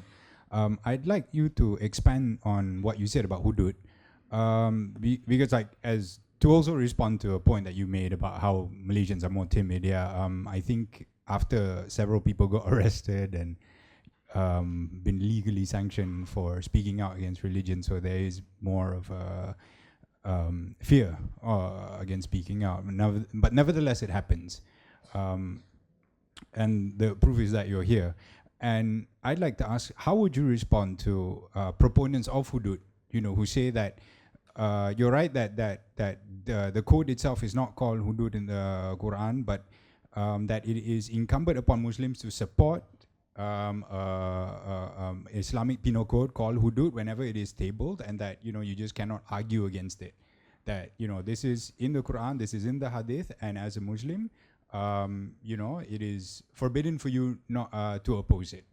how would you respond to that? Thanks. Okay. I'm just a layman asking a very simple layman's question, and that is Malaysia is very fortunate in the sense that we got independence from the British, and along with it came the legal systems, judiciary, which was actually very well respected and envious of many independent nations after the independence. But unfortunately, I think at the moment there is now a parliament debate about introducing probably Sharia law in one particular states in Malaysia. Now my question is that Malaysia is a multiracial country, and if an offense or crime is committed within a similar crime but involving various races and all that, how would the Islamic or Sharia judiciary interpret it, and how would the normal common law interpret it? And in this particular case, how would the person who commit a crime wants his case to be heard? How can I have a comment, please? Yes, I have the three. Let me do briefly. Brunei, actually, it is enough that is the example that you cite, because you wouldn't want to emulate Brunei in anything else. Why would you want to emulate it on declaring itself Islamic? If it's an absolute monarchy, if the Sultan is exempt from the law, then that is not a place where, a place like Malaysia would want to compare itself with. This is not intended to as insulting, but in terms of just comparing comparables, oranges and apples, they say. So in other words, that it's a poor argument to use to say that Brunei opted for an Islamic state. In fact, if it's an argument, it's again an argument to the contrary, that Malaysia should not make itself. I understand that your point is about the arbitrariness of the claim. Also the fact that the head of state is above. That's what I mean about the arbitrariness of the claim. That is for the head of the state to claim to be above the law, when none of the founders, the schools and scholars of Sharia would make that claim anyway. So it is a total, really, with all due respect, nonsense. Now, on the question about, I think Sheridan's the question about the intimidation about hudud and so on. I think that, let us put it this way. There is no such thing as an enactment of Sharia as positive law of the state in any field, because there are so many competing views on any subject that to reduce any proposition, any norm into a codification is to transform its nature from being a Sharia norm into being a secular norm. What I mean by that is that codification defies and contradicts the inherent nature of Sharia itself. So any codification brings it out of the realm of being Sharia into the realm of the political will of the state. So what makes a statute binding is the fact that the state says so, not because that Sharia says so. Because Sharia has been around all along. Sharia is not new.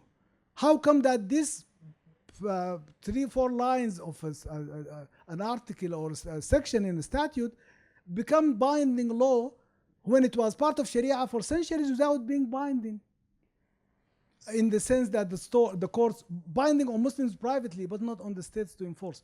I will give you a very quick example of this point so that I hope it's become clearer.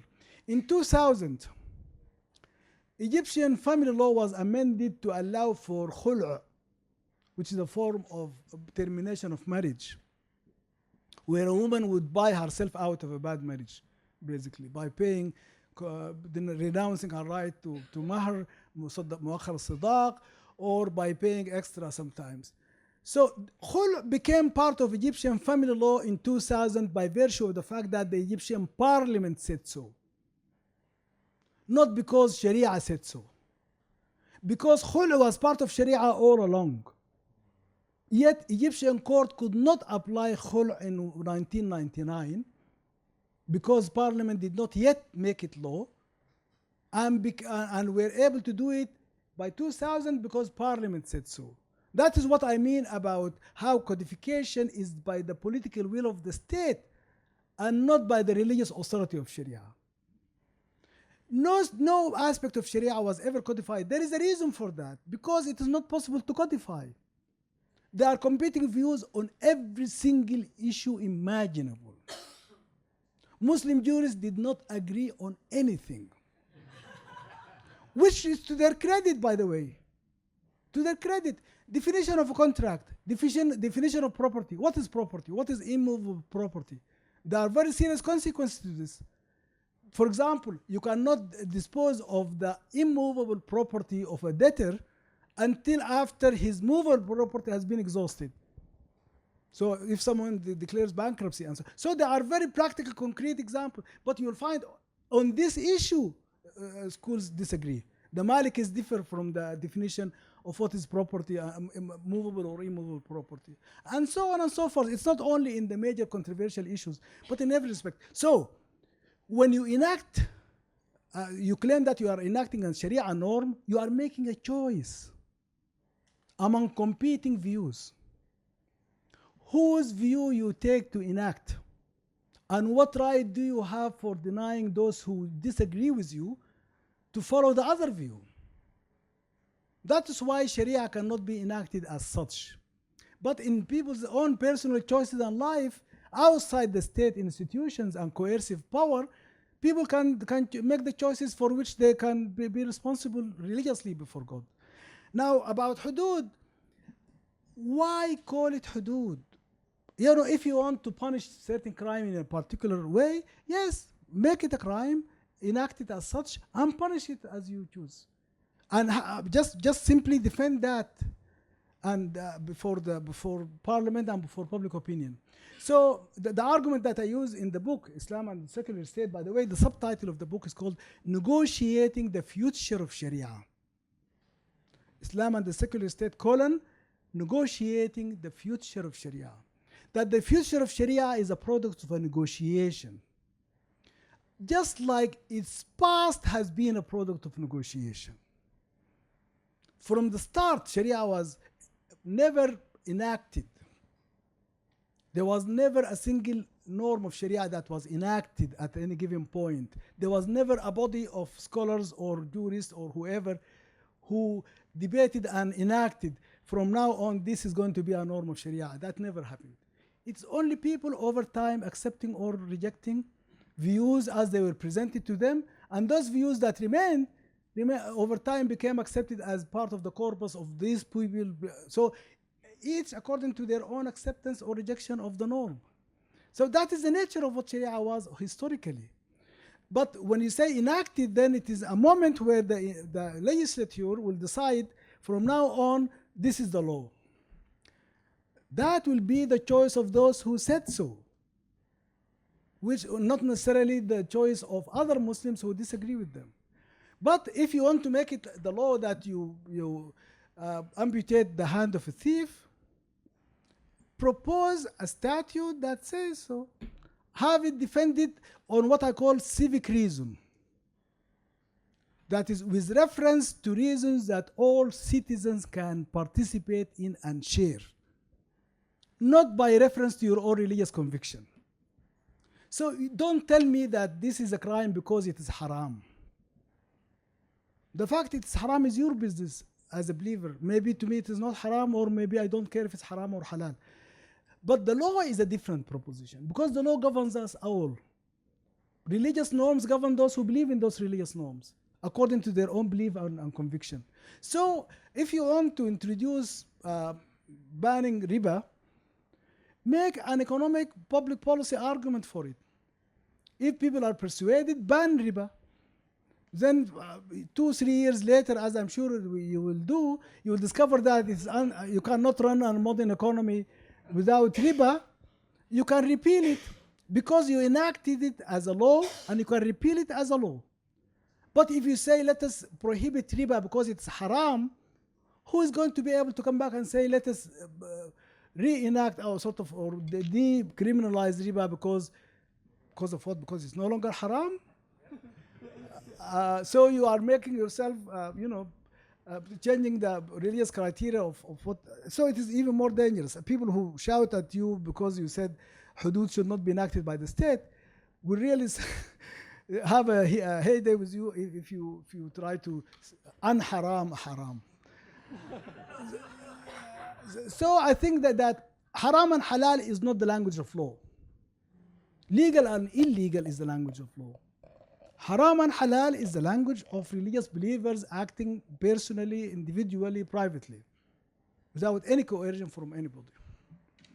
The last question from the floor. Yes.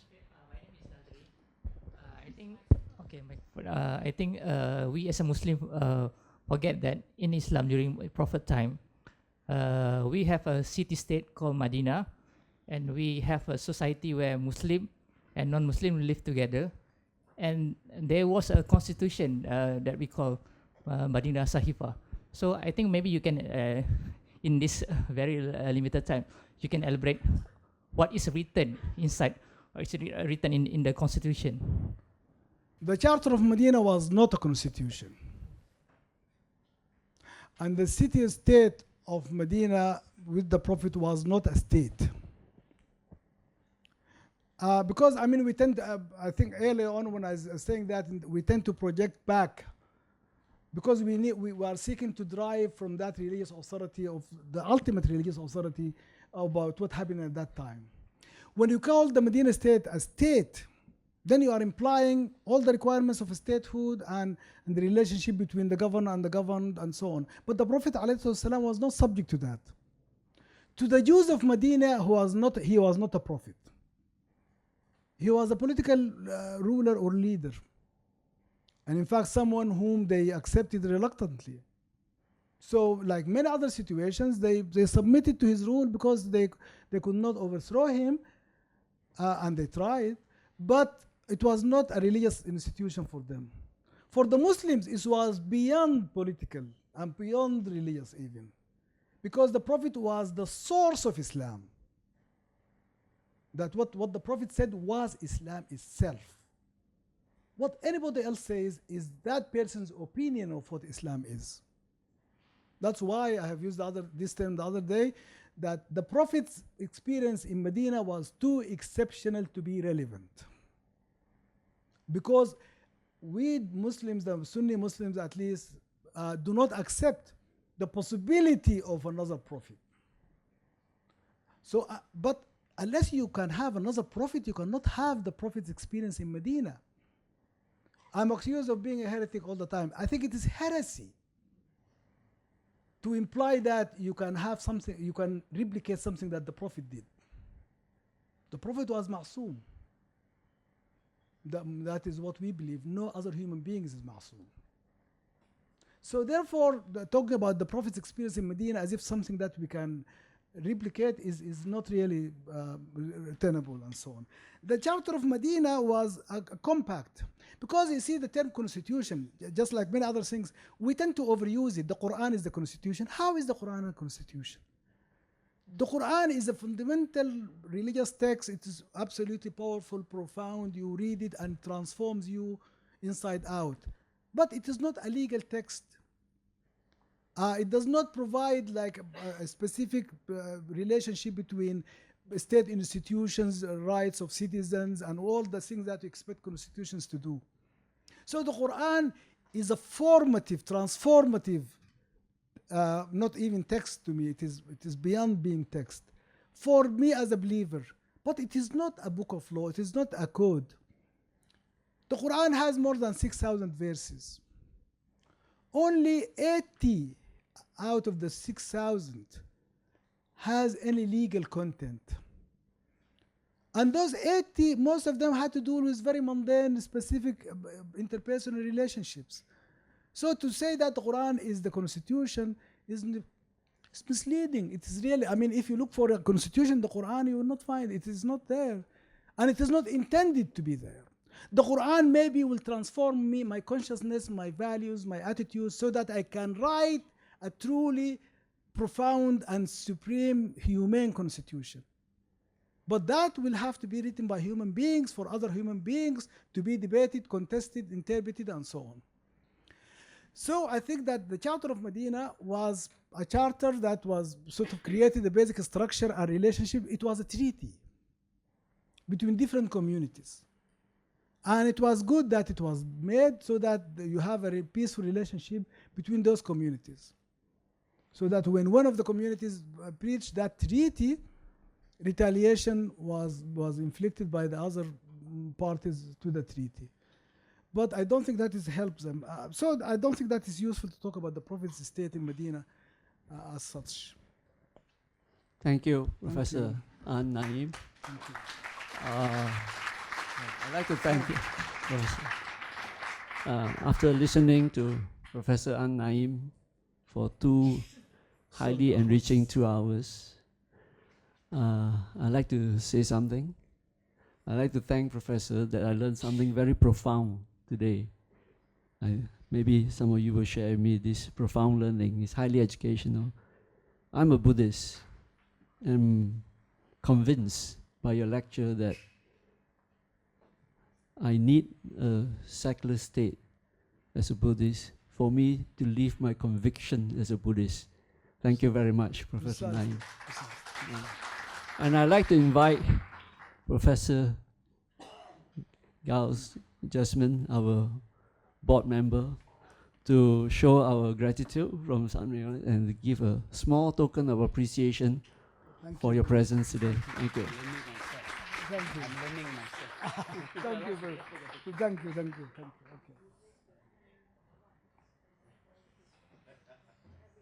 Yes.